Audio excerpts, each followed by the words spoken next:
the translation of these, that, these, those adjectives. So in French, let's see how to translate them. So these, the masculine form, have two forms in French. We say ce or c'est, but actually the pronunciation with the connection is cette.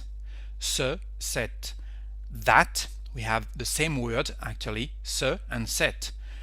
This or that, for the feminine form, we have only one word, cette.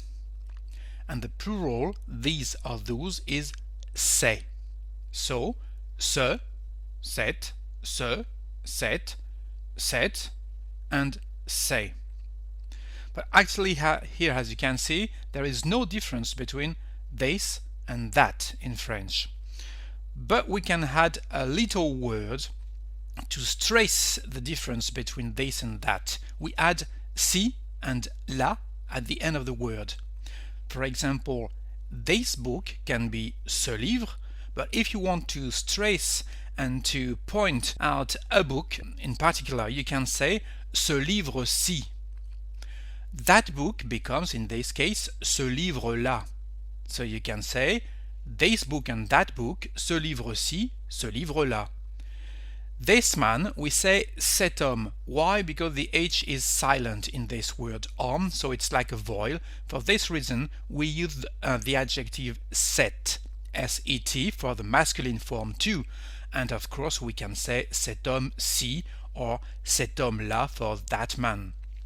These books, ces livres, ces livres-ci, and those books, ces livres, ces livres-là. Let's take some example. This house, you know that house in French is maison and it's a feminine word, so we will say cette maison. Cette maison-ci, if you want to stress the word, and that's all. A second example with that toy. Toy is jouet and it's a masculine word in French, so ce jouet, or you can say ce jouet-là if you want to stress the word.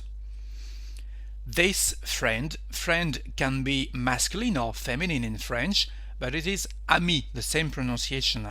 Ami starting with a vowel, so you can say cet ami if it's masculine, or cet ami, exactly the same pronunciation if it's feminine. Cet ami-ci, and of course cet ami-ci.